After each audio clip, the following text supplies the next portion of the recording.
Voter est un devoir citoyen. Inscrivons-nous sur les listes électorales. Ceci est un message de Equinox Télévision.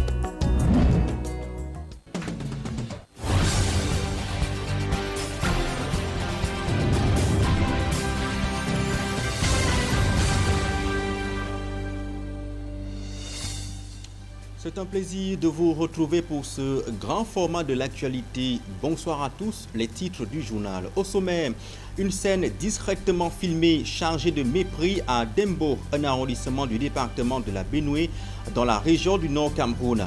Le sous-préfet humilie publiquement les chefs traditionnels à la place des fêtes de cette localité. Les autorités traditionnelles n'ont pas atteint le taux de contribution exigé pour l'organisation de la fête de l'unité nationale du 20 mai dernier. Alors que prêt à se rendre à la fête à la salle des banquets, le sous-préfet Jean-Pierre Doumbé ordonne aux commissaires de police et commandants de brigade de les entendre sur procès verbal. En cas de résistance, user de leur pouvoir pour les faire enfermer dans les cellules du parquet. Dans l'actualité aussi, problématique sur le suivi des icônes du sport au Cameroun. Le décès de Koundé Emmanuel relance le débat. Elles sont nombreuses ces anciennes gloires qui sombrent dans la misère une fois les crampons raccrochés. Jules Denis Onana, expert en gestion des organisations sportives, fait une analyse froide et profonde de cette situation. La synthèse de son analyse, c'est à suivre en fin du journal. C'est tout pour le sommaire.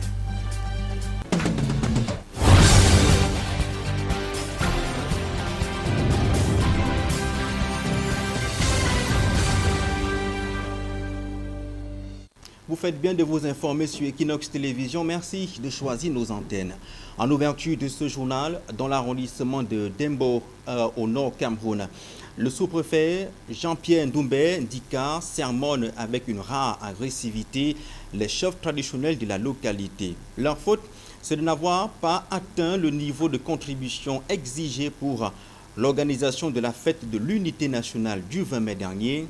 Une scène pleine d'humiliation a été discrètement filmée à la place des fêtes de cet arrondissement et devenue virale sur les réseaux sociaux. Retour sur ces événements avec Eric Ouattat et Pierre Lavedjomban. Des menaces à peine voilées et autres propos humiliants envers les gardiens de la tradition. Voici ce qui est considéré désormais comme un dérapage du sous-préfet de Dembo et qui relance le débat sur les dérives autoritaires de certains représentants de l'État et sur la place de plus en plus marginalisée des autorités coutumières dans la gouvernance locale. Tous les chefs ici présents n'ont pas apporté la contribution qui leur a été demandée. Tous les chefs ici présents, aucun d'eux n'a atteint le niveau de contribution demandé. Sur la vidéo, captée à leur insu par un témoin, le ton du sous-préfet est sans équivoque. Autoritaire, condescendant, presque intimidant. Il reproche aux chefs leur désengagement, les accuse d'insubordination et laisse entendre que leur refus de coopérer pourrait leur coûter cher. Tout à l'heure, vous allez quitter ici, vous irez au lieu de réception à la mairie. Vous finissez là-bas, monsieur le CB. Vous me prenez le nom de tous ces messieurs avec RG. Vous m'entendez, ces messieurs sur procès verbal. Depuis hier, j'ai envoyé tous vos noms au préfet, au gouverneur. Derrière cette scène, c'est une vérité plus grave qui s'expose. Dans de nombreuses localités, ce sont les chefs qui courent derrière la fête, notamment les fêtes comme la fête de la jeunesse. Les chefs courent. Chez vous ici, vous ne savez pas courir. Au cœur de cette affaire, c'est toute la question du statut et du respect dû aux chefs traditionnels qui ressurgit. Pour l'heure, aucune réaction officielle n'a été enregistrée du côté du ministre de l'administration territoriale, censé encadrer les rapports entre pouvoir étatique et autorités traditionnelles. Un silence qui peut être interprété comme une forme de caution implicite, à tout le moins un désintérêt assumé pour la dignité des chefs traditionnels. À Dembo, la tension reste vive. Rappelons qu'il y a quelque temps, le ministre de l'administration territoriale interdisait des opérations de collecte organisées par les responsables administratifs, considérant même cette pratique comme une dérive contraire à l'éthique et à la déontologie professionnelle. Et toujours dans les manifestations de la fête de l'unité nationale, le défilé du 20 mai, au-delà de la parade, offre à voir l'écosystème politique national dans ses registres du jeu et des enjeux, où l'on fragilise à profusion tout en glorifiant le champion du parti au pouvoir. L'analyse de Guy Zogo. Sur le théâtre du boulevard du 20 mai, au-delà du défilé consacré à la fête de l'unité nationale, se jouent aussi quelques épisodes de la scène politique nationale. Comme depuis quelques années maintenant, la fracture béante à l'UPC perdure, des invitations ayant été adressées et à Pierre Balégalunkot, le secrétaire général de ce parti, et à Robert Bapolipot, qui se réclame également secrétaire général du parti des crabes. Le premier ayant décliné l'invitation, le second trône donc au milieu des têtes couronnées. Au PCRN, la contagion du modèle UPC est de mise. Robert Kona et Cabral Libi ont été invités. Les deux sont présents et à peine quelques sièges les séparent.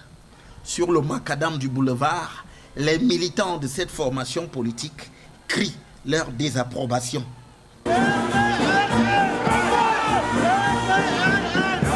Devant ce scénario, Cabral Libi convoque l'argument juridique. En ce qui concerne donc le PCRN, il y a 4 décisions de justice qui ont tranché et qui font donc qu'il n'y a plus de doute sur qui dirige le PCRN aujourd'hui. Pour le reste, le SDF qui prend part au défilé se plaint des restrictions et croit savoir qu'on aura rendu à Paul Biya des hommages appuyés pour son dernier 20 mai. Il y a beaucoup de mélancolie aussi parce que ça devrait être le dernier défilé de M. Biya. J'ai vu que les populations lui ont dit au revoir. Et justement au RDPC, on ne se prive pas de porter le président national de ce parti au firmament.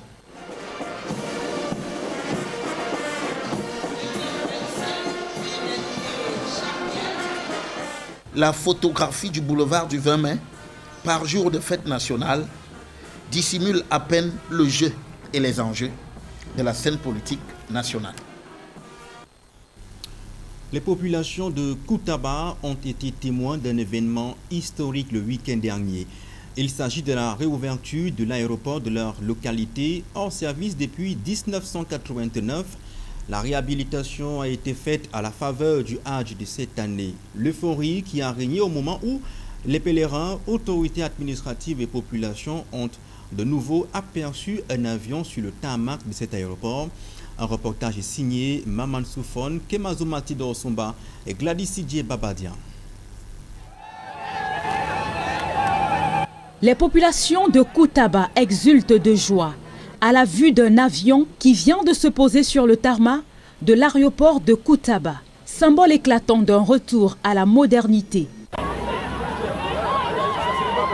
Fermé depuis 1989, l'aéroport de cette localité, situé dans le département du Noun, a été réhabilité cette année. Je vous assure, ce qu'on est en train de vivre là, c'est ce qu'on a vécu il y a 31 ans. C'était une très grande joie et je pense que cette joie-là, on l'a vécu ce matin.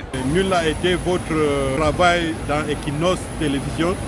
Ce que les autorités ne pouvaient pas prendre en main cet aéroport qui a été abandonné depuis belle lurette. Le monde est content, toutes les familles sont contentes. Pour la première fois depuis 3 décennies, les pèlerins du Hajj ont pu embarquer depuis leur région d'origine.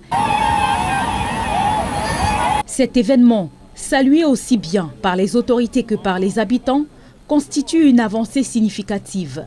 Le vœu le plus cher de tous demeure désormais la reprise effective et durable des activités aéroportuaires avec des vols réguliers. Nous souhaitons qu'au moins un vol par semaine soit de nouveau dans notre aéroport qui nous est trop cher. Oui, ça c'est on est en train de penser à avoir cette activité de manière pérenne. Et là, on est en train de faire des investissements, comme vous avez pu le constater, nous avons commencé et nous allons continuer à investir pour rendre cet aéroport exploitable. Donc déjà, c'est une bonne base. Les pèlerins et autres populations du département du Noun n'oublieront certainement pas cette date historique du 25 mai 2025 qui s'apparente à un nouvel envol pour l'aéroport militaire de Koutaba. Le ministre des Travaux publics met en garde les transporteurs qui contribuent à la dégradation de la nationale numéro 3 Yaoundé-Douala. Emmanuel Nganou-Djoumessi effectuait ce jour une visite d'inspection à la station de paysage routier de Nomayos près de Yaoundé. Le constat est fait de ce que certains transporteurs s'illustrent par la surcharge, ce qui est contraire à la réglementation en vigueur qui fixe à 50 tonnes la charge maximale, sauf dérogation spéciale. Emmanuel Job et Marcelin Gansop. L'afficheur pointe un peu plus de 51 tonnes, bien au-delà du tonnage maximal fixé par la loi. Ici au poste de paysage routier de Nomayos, près de Yaoundé, c'est le sport favori de bien de transporteurs, à savoir la pratique des surcharges. Je note qu'il y a au moins 5 camions qui sont hors tonnage et qui sont hors gabarit. Ce qui m'amène à rappeler que sur nos routes, le tonnage accepté, le tonnage légal, puisque le tonnage est fixé par la loi, est de 50 tonnes. J'ai saisi donc l'occasion pour voir comment fonctionne la station de paysage routier.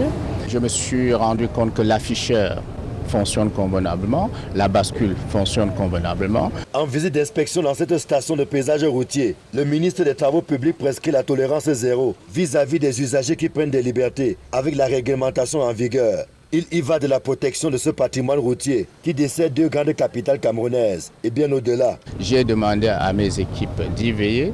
J'ai demandé aussi aux forces de maintien de l'ordre, aux éléments de force de maintien de l'ordre qui y sont, de bien veiller au respect de ce tonnage et aussi au respect du gabarit des véhicules. Voyez-vous, nous investissons énormément pour construire ces routes. Et la route Yaoundé-Douala est en cours de réhabilitation. Elle a connu une dégradation accélérée ces derniers temps.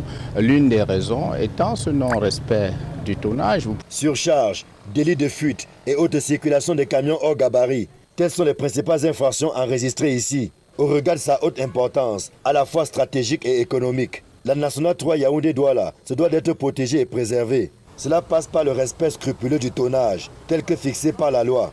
Malheureusement, la réalité donne de voir que les mauvaises habitudes ont la peau dure chez certains transporteurs, mus par la recherche de rentabilité. 11 députés de l'Assemblée nationale, aux côtés des partenaires internationaux, se sont retrouvés dans 5 localités de la région de l'extrême nord. Il est question pour eux de toucher du doigt les problèmes des populations victimes des affres de Boko Haram et des inondations qui favorisent une insécurité alimentaire dans cette partie du pays. Amadou Daïrou, Dallas Tchana et Jean-Paul Mboyo. La région de l'extrême nord du Cameroun reste une zone fragile, caractérisée par plusieurs défis majeurs, notamment les problèmes d'insécurité, la pauvreté, les conséquences du changement climatique qui entraînent une insécurité alimentaire dans certaines localités de cette région. Afin de contenir ce phénomène, 11 députés de l'Alliance parlementaire camerounaise pour la sécurité alimentaire et nutritionnelle sont en mission d'évaluation dans la région afin d'apporter leur soutien aux populations sur les questions d'agriculture. Nous vivons, comme actuellement, sur ces sites, des réalisations concrètes faites par les pouvoirs publics, les agences au développement, le PAM notamment, qui sur ces sites nous a montré ce qui est fait en termes de production de l'agriculture biologique. Alors que les micro-projets mis sur pied en matière d'agriculture et d'élevage ont facilité une meilleure autonomisation de ces populations, ce qui a permis de les épargner de la dépendance à l'aide alimentaire des ONG, le problème de la signature de la loi sur l'agriculture biologique qui vise à mieux juguler l'insécurité alimentaire reste inappliqué. La signature de la loi sur l'agriculture biologique qui a été initiée par le gouvernement depuis 2018 et qui fait son chemin de validation. Sauf que sur le terrain, vous avez vu, les populations ont besoin d'un cadre, d'une réglementation, non seulement pour contrôler ce qui est fait. Les parlementaires en tant qu'agents du changement rentrent ainsi de cette visite avec l'espoir de faire entendre au gouvernement la nécessité d'accélérer le processus de validation et de signature de cette loi dans le cadre de la prochaine session parlementaire de juin. On ouvre à présent la page éducation de ce journal. Les épreuves écrites du baccalauréat de l'enseignement secondaire général ont débuté ce lundi sur l'ensemble du territoire. Étaient attendus 144 000 candidats répartis dans 384 sous-centres d'examen. À Yaoundé, les candidats ont répondu présents malgré quelques absences. Ambiance dans un sous-centre d'examen avec Élisée Bogba et Ben Christy Moudio. Dans ce sous-centre d'examen, le seul au sein duquel nos caméras ont été admises, des groupes d'élèves de la CRC échangent et viennent d'achever l'épreuve de philosophie du baccalauréat de l'enseignement secondaire général, la première de la journée. Le sujet qui était abordable dans l'ensemble, on demandait si l'enfant est le père de l'homme. C'est un peu contraste, mais j'ai quand même su développer des idées. Le sujet de philosophie qu'on nous a proposé était vraiment très intéressant. Ça m'a vraiment plu. Alors que ces élèves attendent patiemment la prochaine épreuve, leurs camarades de la série A sont aux prises avec celle de langue française. Dans ce sous-centre qui regroupe le collège Saint-Benoît, le lycée Leclerc et le collège Vogt, l'on aborde la session 2025 avec beaucoup d'optimisme.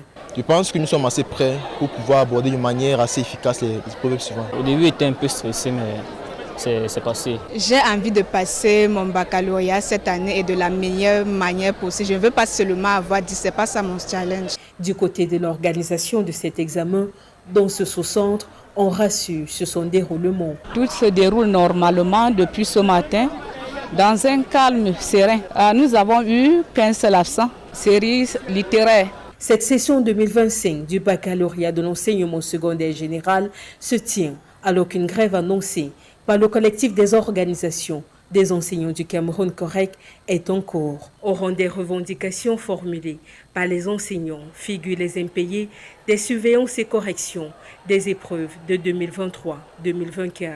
Une dette évaluée à plus de 600 millions de francs CFA qui jusqu'ici n'a toujours pas été payée. Le département du Mungo et celui du Nkam, les candidats sont aussi entrés dans l'arène ce lundi matin. Dès 7 heures, de nombreux candidats étaient déjà présents dans les sous-centres d'examen.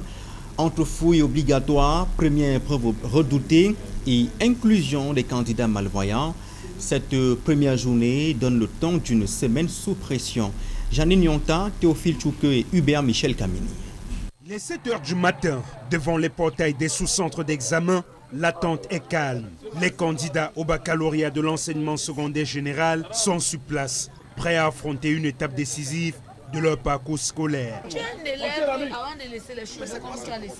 Avant d'entrer dans les salles, passage obligé. La fouille, une mesure de sécurité appliquée de façon systématique dans les centres, notamment au lycée bilingue de Konsamba dans le Mungo et à Kondjok dans le département du Nkam. Les consignes leur ont été données pour le bon déroulement de cet examen. Il y a 191 candidats qui étaient attendus dans tout le sous-centre du lycée bilingue de Kondjok, toutes séries confondues. Les 191 étaient présents. Au sous-centre du lycée bilingue de Konsamba, tout a très bien commencé.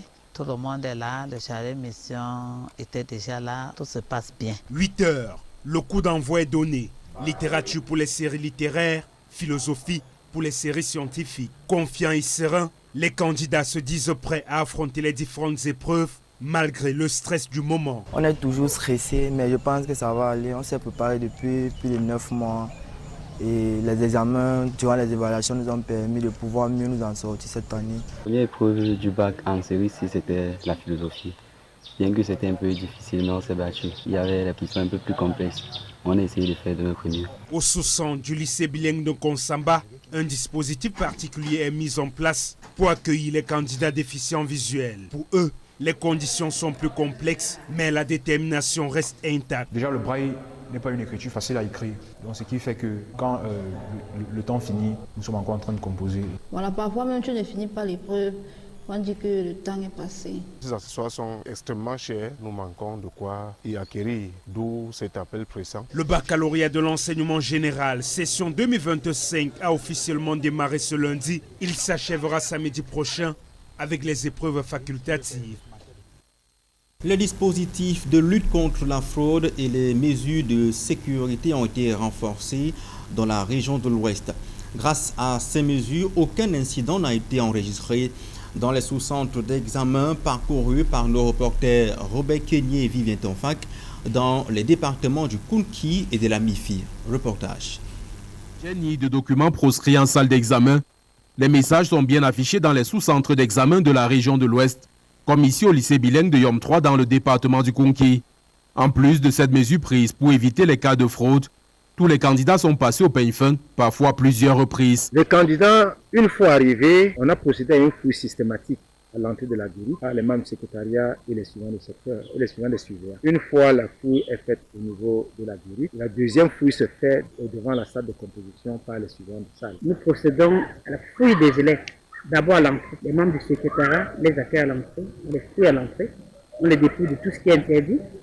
Et lorsqu'ils arrivent devant leur salle de classe, les suivants également les fouillent. Deux fouilles.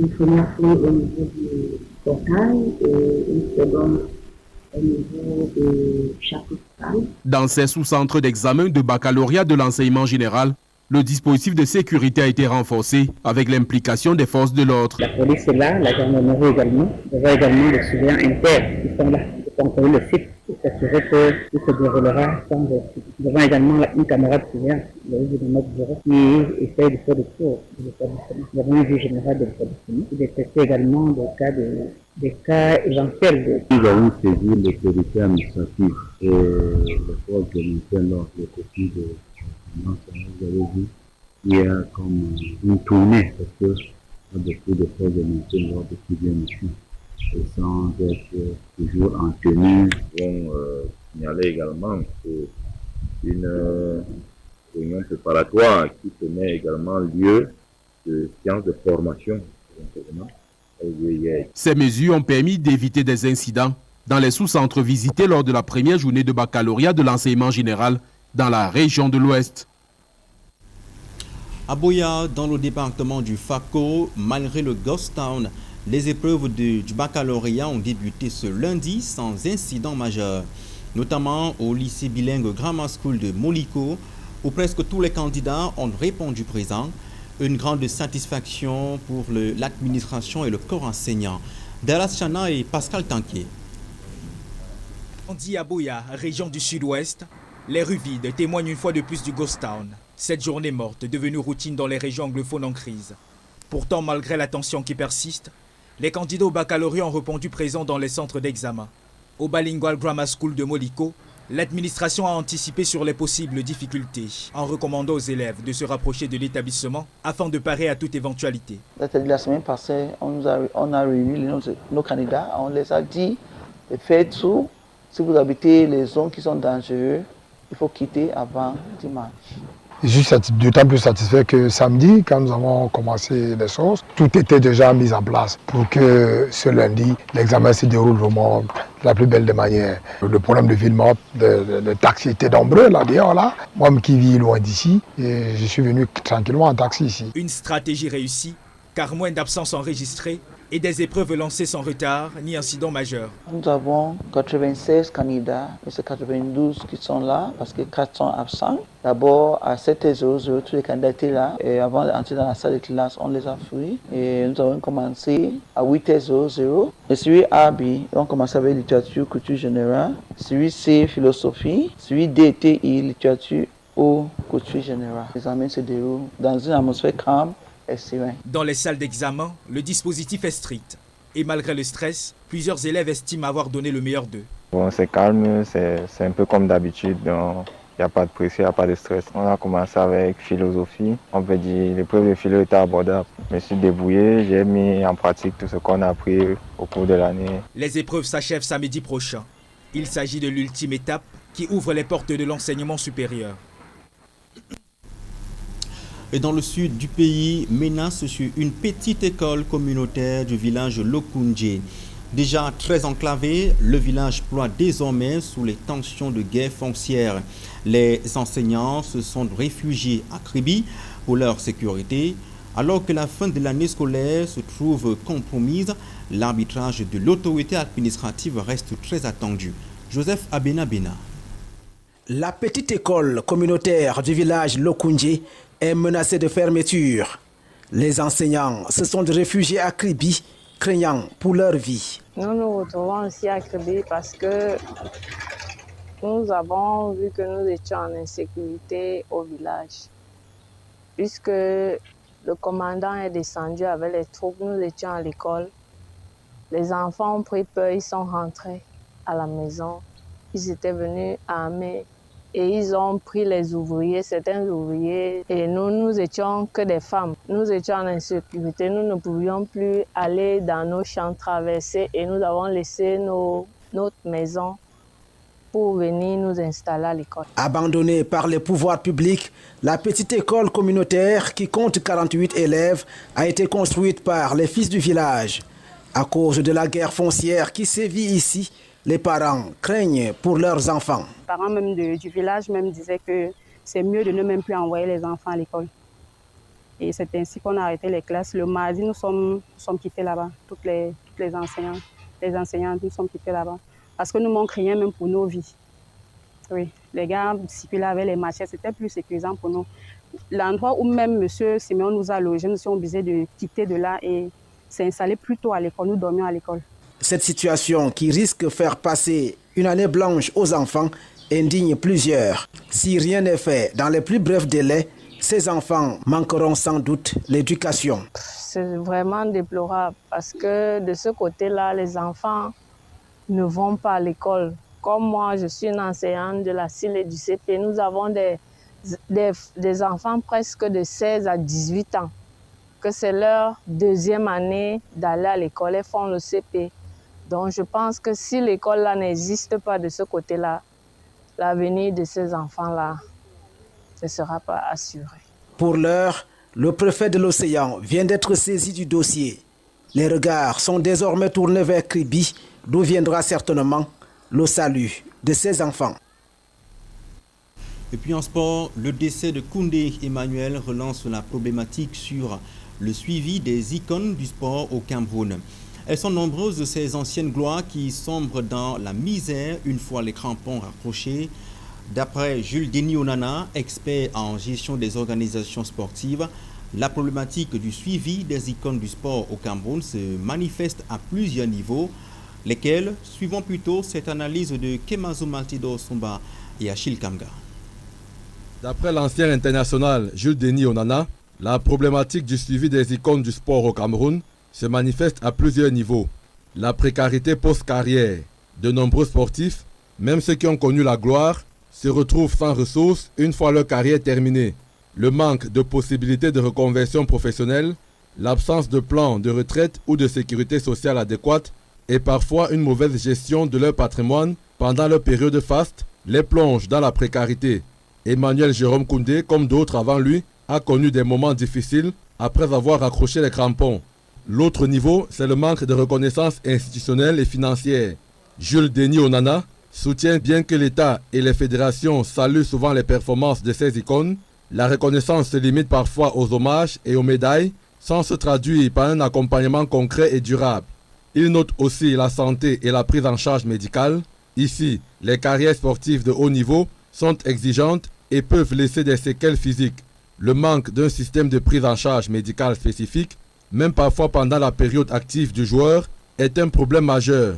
Jules Denis Onana explique qu'il y a un manque criant de structures et de programmes dédiés à la reconversion des sportifs. L'ancien joueur du canon sportif de Yaoundé s'inspire du décès d'Emmanuel Jérôme Koundé pour citer un ensemble d'actions concrètes et durables à mener, notamment la création d'un fonds de soutien aux anciens sportifs, similaire au Fonds national de développement du sport et qui pourrait être créé pour assurer une aide financière, sociale et médicale aux anciennes gloires. Un programme de reconversion et de formation continue. Il s'agira de mettre en place des dispositifs pour aider les sportifs à préparer leur après-carrière en leur offrant des formations qualifiantes et des opportunités d'emploi dans le domaine sportif ou ailleurs. L'assurance maladie et la couverture sociale dédiée, impliquer davantage les anciennes gloires dans le développement du sport national et enfin créer des musées du sport, des biographies, des documentaires pour préserver et transmettre la mémoire de ces athlètes et inspirer les jeunes générations. Il est impératif que les autorités sportives et gouvernementales prennent des mesures concrètes pour éviter que de telles situations ne se reproduisent. Et voilà qui met un thème à ce grand format de l'actualité. Merci à tous de l'avoir suivi. Dans un instant, Equinoxois, deuxième partie avec Serge Anotou et ses invités pour le débrief du journal. Bonsoir Serge. Bonsoir Iringonomala. Dembo, petite localité dans le département de la Benue, fait parler d'elle, cette petite localité, depuis quelques jours. Tout à fait, Stéjalin. Il s'agit, et pour cause, le sous-préfet a publiquement humilié les chefs traditionnels à la place des fêtes de cette localité. Les autorités traditionnelles n'ont pas atteint le taux de contribution exigé pour l'organisation de la fête de l'unité nationale du 20 mai dernier. Alors que prêt à se rendre à la salle des banquets, le sous-préfet Jean-Pierre Doumbé a ordonné au commissaire de police et au commandant de brigade de les entendre sur procès verbal en cas de résistance, user de leur pouvoir pour les faire enfermer dans les cellules du parquet Stéjalin. Voilà, c'est dans l'essentiel l'Equinoxoir. Deuxième partie. Bonne soirée à vous, Uringo Domala. Bonne soirée, Stéjalin. Rendez-vous demain, 20h. La suite, c'est en plateau en compagnie de nos invités. Dieudonné TJC, voilà, tu vas y arriver. Maître Tegem, Maître Ngefak et Maître Chekali. Maître Ngefak, il y a cette situation, je posais la question en première partie, est-ce que ces allocations sont accordées depuis 2013 aux auxiliaires d'administration, sont quelque peu à l'origine de ces rapports-là qui ont pris une autre tournure entre l'autorité administrative et l'autorité traditionnelle? Ces gens-là, c'est mitigé. Dans une république, dans un pays en bon fonctionnement, cela n'aurait créé aucun problème. Oui. Mais ça devient un élément de chantage. Parce que si vous donnez à un chef traditionnel 50 000 francs par mois pour l'amener à être votre indique dans son village, et qu'il utilise cela rien que pour louer une moto, et que vous venez un matin lui demander de vous donner 20 000 ou rien, ça veut dire que vous l'endettez. Or, nul ne peut être contraint de s'endetter pour faire plaisir. Encore que la hiérarchie a interdit ce genre de collecte. C'est parce que l'autorité sait que les chefs traditionnels ont de l'argent, il y a l'argent qui passe tous les mois, ils ont obligation de donner, lorsqu'on leur demande de participer. J'ai envie de demander à cette autorité de saisir à la source.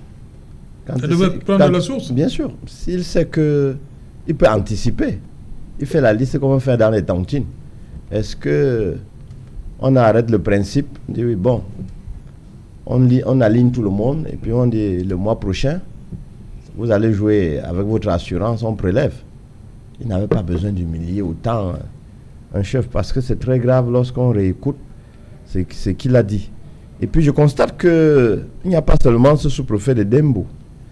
Dans le sud-ouest, c'était tellement grave que le patron de la House of Chiefs a dû intervenir pour adresser une correspondance, je ne voudrais pas dire incendiaire, au SDO, pour lui dire que s'il n'était pas gentil, il lui aurait demandé de présenter les excuses publiques avant qu'on aille au défilé. Mais pour des raisons de convenance, il lui demande de mieux se tenir et de soigner son vocabulaire irrespectueux. Et ça reste au chef. Voilà, donc je pense que le ministre d'État, le ministre de l'administration territoriale qui est leur patron, si c'est son enseignement, si c'est sa pratique, il doit réviser parce que le sous-préfet n'est pas là pour ridiculiser les chefs. Moi, je ne les appelle pas les chefs, ceux qui se laissent appeler les chefs. Ce sont des rois. Un sous-préfet n'est que sous-préfet de l'administration. Mais le garant de la terre, le garant du coin, c'est le chef. Ce sous-préfet-là, il a ses deux gardiens, quelquefois ses enfants et sa femme. Il vient avec en tant que locataire. Il n'est pas bailleur. J'insiste. Le sous-préfet n'est que le locataire dans la zone. Il n'est pas le bailleur. Et le locataire doit faire très attention quand il est sur le territoire ou bien dans la maison du bailleur. Il a le devoir de courtoisie, de gentillesse, de politesse, de tout. C'est tout ce qui a trait à la bonne conduite, à la bonne moralité. Alors, j'ai mon maître qui me dit toujours qu'il y a 1000 manières de dire la même chose. Le sous-préfet n'a pas besoin d'exporter ou bien de présenter à la face du monde son éducation personnelle. Il doit apprendre à taire ses instincts lorsqu'il est dans la peau du sous-préfet, lorsqu'il représente l'État. On ne lui demande pas de sortir de sa barbarie ou bien de sa sauvagerie. Mais il doit jouer le personnage, comme on enseigne en philosophie. Il doit jouer le personnage du sous-préfet. Quand il sort de la fonction de sous-préfet, il reprend son être. Il redevient lui-même, c'est-à-dire sauvage, barbare, irrespectueux, c'est-à-dire manque d'hygiène dans les propos. Ce n'est pas interdit. Il a droit à sa vie privée. Il doit faire honneur. Un type comme celui-là, on ne peut pas l'envoyer représenter le Cameroun quelque part. Il ne peut qu'aller de brousse en brousse. On ne peut pas le ramener à Douala, encore moins à Yaoundé. C'est lui-même qui choisit où il va avec ce type d'éducation. C'est-à-dire on va l'envoyer où il va aller jouer à la barbarie, et puis on va le regarder, là il est ridicule. Malheureusement pour lui, il y a la télévision, malheureusement pour lui, on a les réseaux sociaux. Ils doivent apprendre à se tenir. Et j'ai toujours coutume de dire que le ministre de l'administration territoriale, il n'y a pas quelques mois, a demandé à tous ces sbires de commencer à apprendre à respecter la loi. Merci. Voilà, Dieudonné, il y a quand même des chefs qui... on se souvient de cet épisode en 2020, le 14 mai justement, en la région du Sud, où au plus fort de la crise sanitaire Covid-19, un chef disait comme ça au sous-préfet: je remercie le chef de l'État, mais là, je viens au fond de ce pays, à la limite des Bolova-Kribi, pour ça, montrant le sceau qu'il tenait en main. Ça ne m'intéresse pas. Il refusait comme ça, et à l'autorité de lui dire: les actes du chef de l'État sont empreints du sceau de la souveraineté, on ne les critique pas, on ne les commente pas négativement. Soyez un chef discipliné, sinon je vous enlève. Serge Alain, vous vous souvenez de cet épisode? Oui. Donc ça veut dire qu'il y a quand même des chefs qui résistent. De ce qui se passe sur le territoire national. Oui. Le sous-préfet représente le gouvernement. Oui. C'est le préfet qui représente le chef de l'État. Voilà. Parce qu'il y a de l'amalgame qui se fait dans nos villages. Je voudrais, avant d'emboîter le pas, sur la question qui m'a été posée, dire merci à ceux qui ont respecté quand même le diplôme de baccalauréat. Ça s'est tenu jusqu'à présent sans anicroche. Donc, mais je voudrais dire que, à la suite de maître, il est important de savoir pourquoi est-ce que nous sommes arrivés à ce genre de dégringolade. Il y a des gens qui ont pris la retraite, dont le père, la grand-mère, l'arrière-grand-père n'ont jamais été quoi que ce soit à la chefferie, mais qui, parce qu'ils ont eu de l'argent, parce qu'ils ont été ministres d'État, colonels, capitaines, sont venus par la magie des choses. Les sous-préfets sont victimes de leur propre turpitude. Et en droit, on dit que nul ne peut se prévaloir de sa propre turpitude. Il se trouve qu'aujourd'hui au Cameroun, ils ont dévoyé ce qui était l'essentiel de notre identité culturelle. Non, Dieudonné, je vous en prie, on s'éloigne un tout petit peu. Oui. Je parle de cette autre attitude de l'autorité traditionnelle face à l'autorité administrative. Je vous prends le cas en 2020 entre un sous-préfet et un chef traditionnel qui a refusé les sceaux pendant le Covid. Qui a refusé le don du président. Don du président. Bon, sauf que ce chef traditionnel est allé au-delà. Il est censé incarner notre société. Oui. Et donc, du coup, il n'est pas normal pour lui de refuser ce qui vient, encore que c'est pas un don, c'est le don de la nation. Oui. Parce que si nous avons estimé que le chef de l'État représente l'ensemble de la nation, il est normal que ce qu'il envoie soit le produit de la nation. Puisque c'est pas la... Le chef dit qu'il y a tout un village, juste un seau. Non, vous savez, il y a une question d'éducation patriotique. Oui. Et il y a une certaine délinquance qui se recrute, non pas seulement chez les chefs traditionnels, mais aussi chez les sous-préfets. La preuve, vous avez mis sur le débat aujourd'hui, le sous-préfet et les chefs traditionnels. Il y a que notre société a mal à la formation patriotique et citoyenne des citoyens. On ne peut pas concevoir une société dans laquelle chacun se lève et choisit là où il veut aller quand il veut. Il a évoqué un peu tout à l'heure, je suis à côté d'un notable. Chaque fois, il pourra me démentir, chaque fois que vous êtes né dans le clan des chasseurs, des guerriers.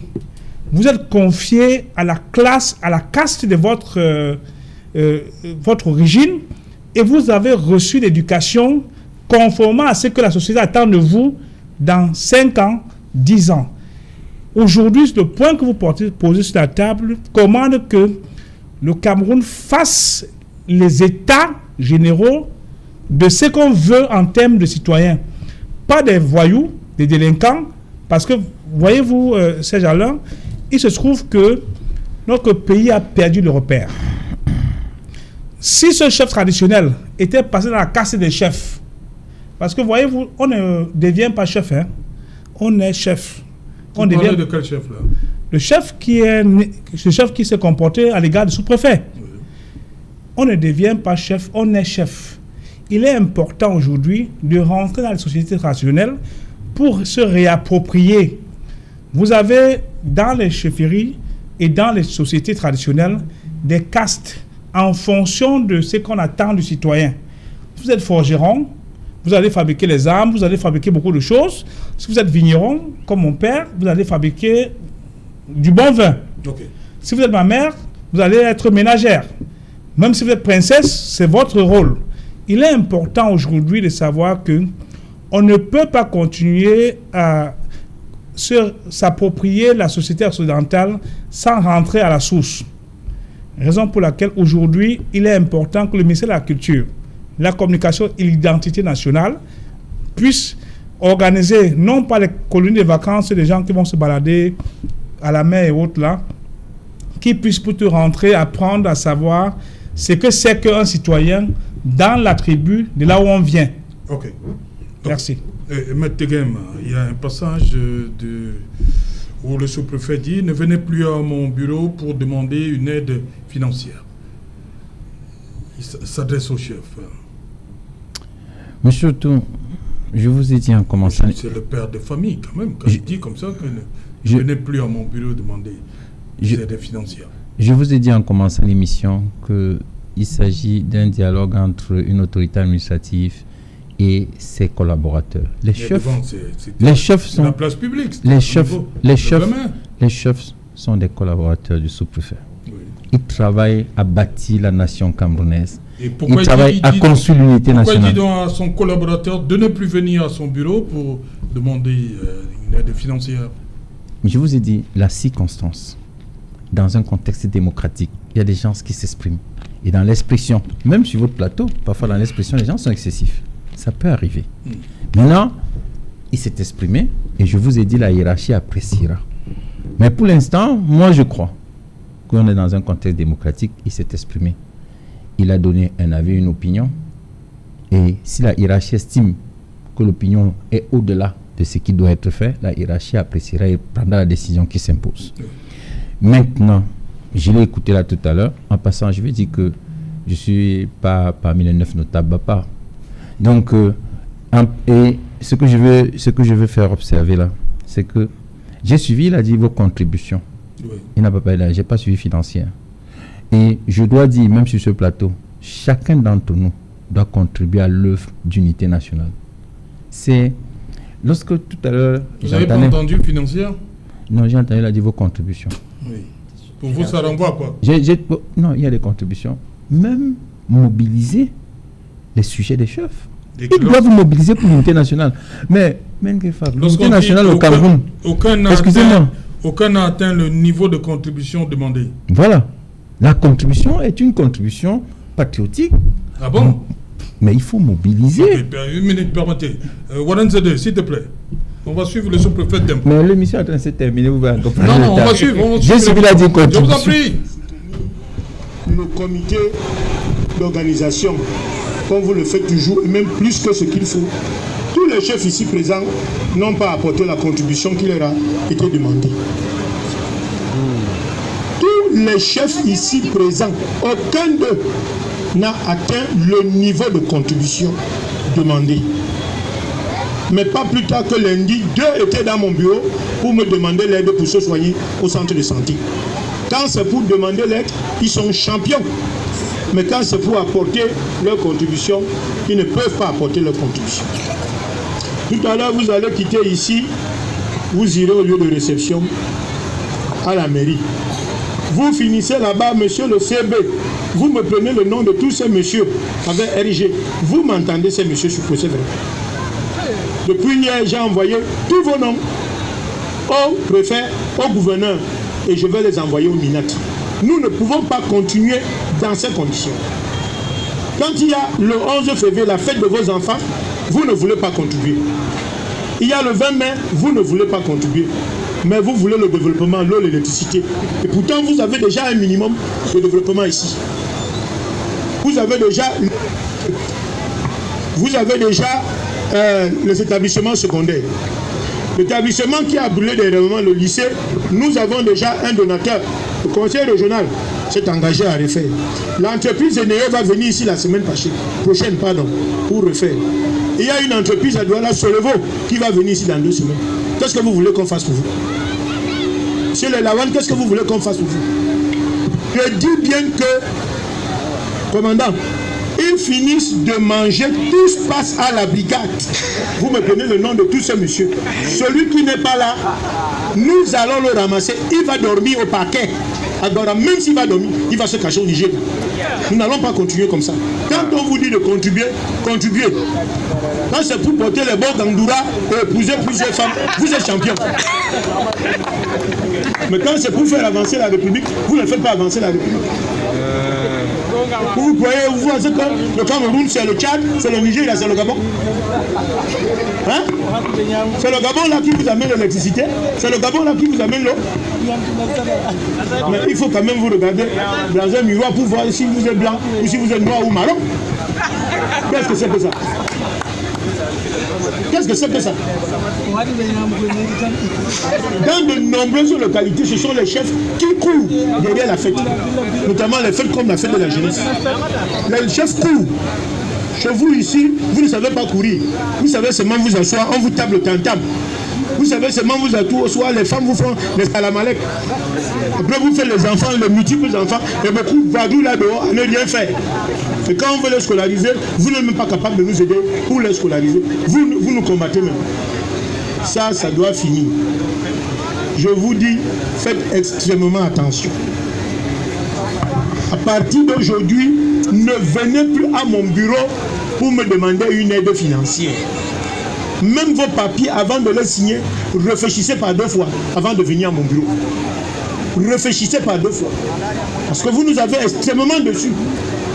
Il y a 1 an ou 2 ans, le préfet est venu ici, il vous a parlé, vous avez refusé de comprendre. Vous avez continué à avoir la tête dure, comme vous l'avez, comme le caillou. Après, vous rentrez derrière, vous allez dire, voilà, le sous-préfet est noir comme le sépare, il a la grosse tête et tout. Je suis noir. Et vous êtes comment? Vous êtes blanc? Qu'est-ce que c'est que ces gens-là? Vous êtes qui? Vous êtes qui? STRGCB, entendez-moi ces messieurs dès aujourd'hui. Celui qui n'est pas là, il va porter le même pantalon que moi. Monsieur Moussa, venez ici. Vous allez me donner la liste de tous les chefs au CB. Allez me chercher la liste là où vous lui remettez la liste avec les numéros de téléphone. Une fois de plus, bonne fête. Monsieur, venez nous donner les modalités pratiques.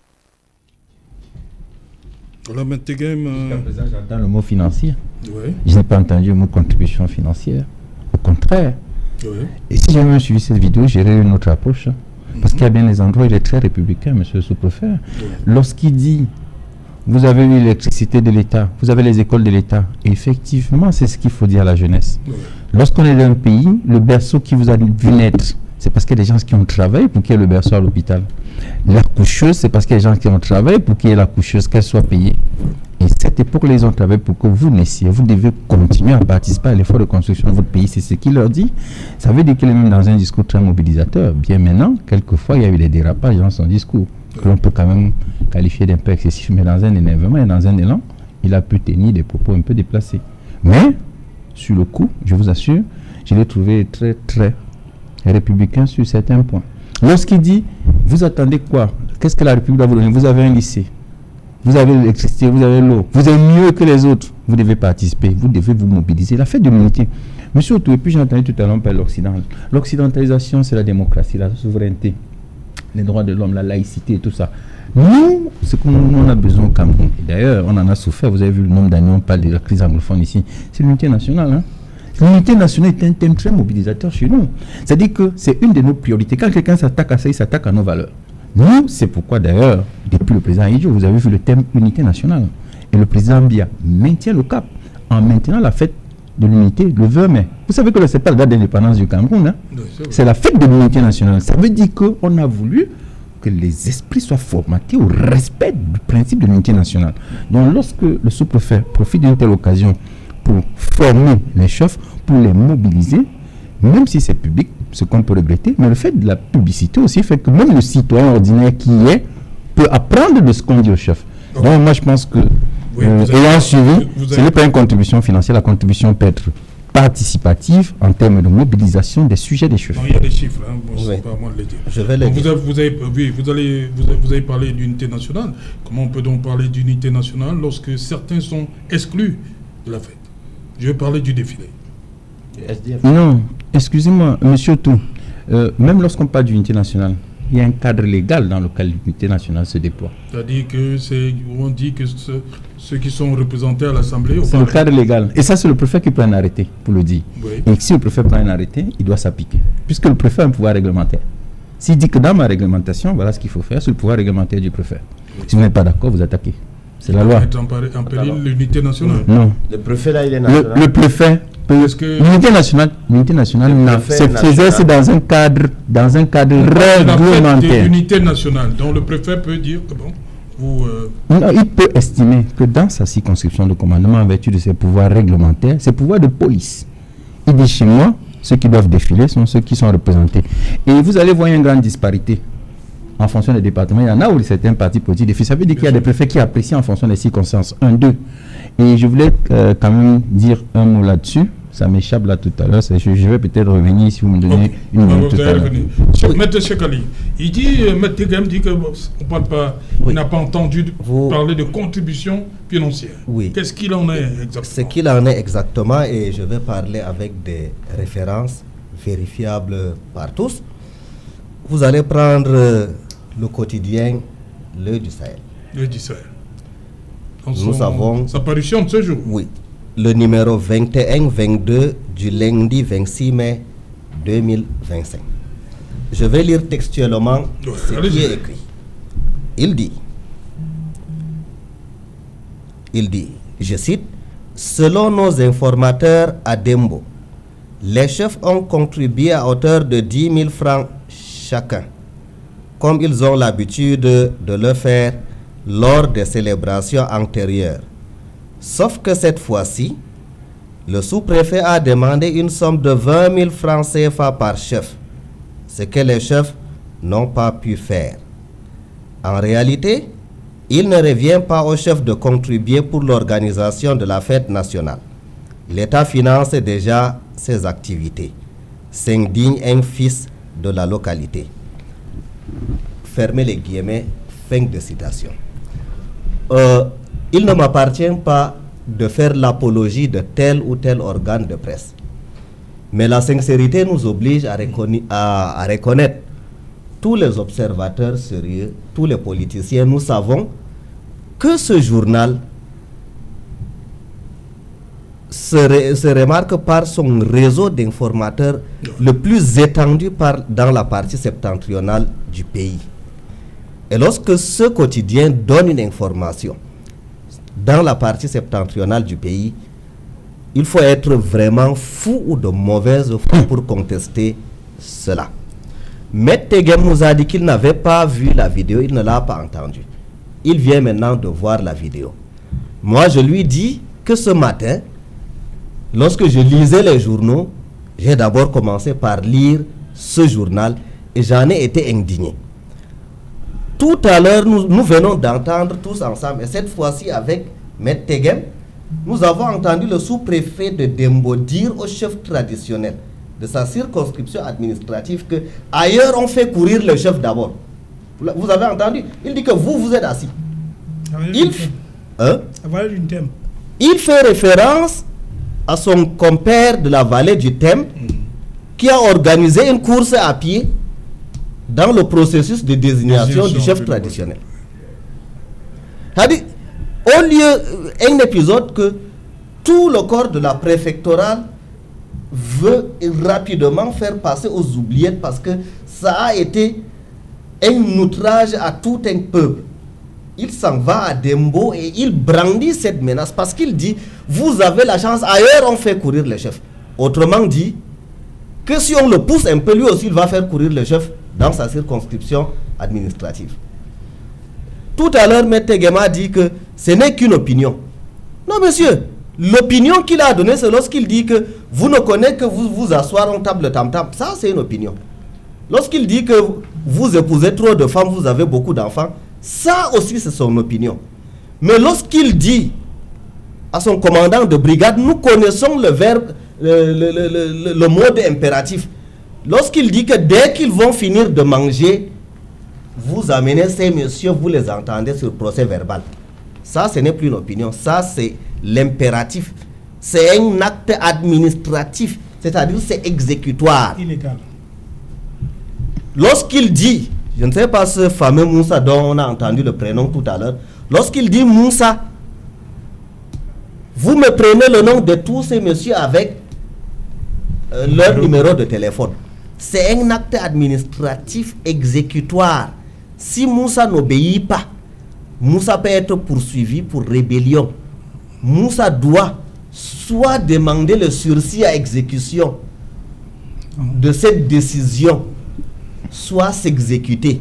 De la même façon que la Cour suprême a dit que les citoyens qui résistent à un ordre illégal seront coupables de rébellion. Face à un ordre illégal, la Cour suprême a dit qu'on obéit d'abord et on demande réparation après. Le sous-préfet de Dembo, nous l'avons entendu, il a donné son opinion sur les chefs traditionnels de Dembo. Il leur a dit que tout ce qu'ils savent faire, c'est s'asseoir, on leur fait le salam alek, c'est d'épouser les femmes, c'est d'avoir beaucoup d'enfants. Et son opinion est que les enfants de Dembo vadrouillent. Il a employé le mot vadrouille. Tout ça, ce sont ses opinions. C'est indécent de la part d'un haut fonctionnaire. Mais ce sont ses opinions. Mais là où nous, les juristes, vous et moi et maître Ngefak, nous avons entendu un ordre. Il a dit, dès qu'ils vont finir de manger, qu'on les entende sur PV. Et s'ils s'esquivent, parce que comme il a permis qu'ils mangent d'abord avant d'aller se faire auditionner, si un petit malin esquive le mangement et le boivement, sachant que le CB et le commissaire les attendent, s'ils esquivent, à ce moment il a dit, il n'a pas dit qu'on va les interpeller, il a dit on va les ramasser. On ramasse de l'ordure. Le terme ramasser a une connotation péjorative. Il a dit on va les ramasser et on va les garder dans la cellule du parquet. Mais Tegem, je ne vois pas toujours la vie en noir. Malheureusement, le nom de ce digne procureur de la République m'échappe. Un sous-préfet s'était amusé à faire ramasser des gens dans sa circonscription. Il a donné un ordre au commissaire de police. Il a dit, vous les interpellez pour atteindre à la propriété foncière et vous les déférez au parquet.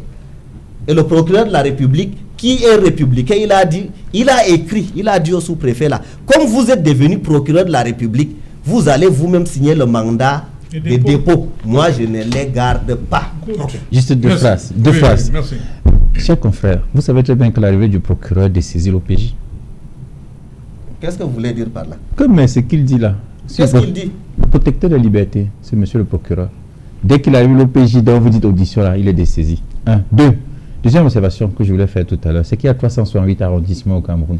Si on n'a pas là Dembo dans un arrondissement sur 360, c'est 368 arrondissements.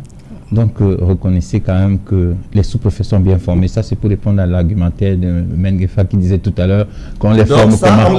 C'est une question de formation. Un acte isolé ne crée pas la règle de droit dans la République. Et vous avez même parlé de l'acte sauf si c'est exécution. On vous dit de produire l'acte attaqué. Vous savez que vous saisissez le tribunal administratif, vous produisez une copie de l'acte attaqué. Toujours, vous le savez. Oui, rapidement. Rapidement, je dois dire que Il y a le décret 60 280 qui prévoit que en service ordinaire de la gendarmerie, ils sont tenus 60/260 qui prévoit que en service ordinaire, vous n'êtes pas tenu d'obéir à un ordre direct du gendarme, du préfet ou du sous-préfet. Et chaque fois qu'une autorité administrative ou un sous-préfet, encore que dans le décret qui organise les compétences des sous-préfets et des préfets, vous n'êtes pas tenu d'obéir à l'ordre du sous-préfet quand cet ordre est manifestement illégal. Donc, on ne va pas attribuer au sous-préfet un manquement de quelqu'un qui obéit à son ordre alors que cet ordre était illégal. Merci, cher monsieur, d'être venu. Merci, Maître Tegem. Merci, Maître Gueffat. Merci à vous, Maître Chekali. Merci, Serge. Merci. Merci. Pour ces deux passages. À très bientôt. Voilà, madame, messieurs, nous sommes donc arrivés au terme de ce numéro Equinox Soir. Prochain rendez-vous, c'est demain, à partir de 19h. Bonsoir.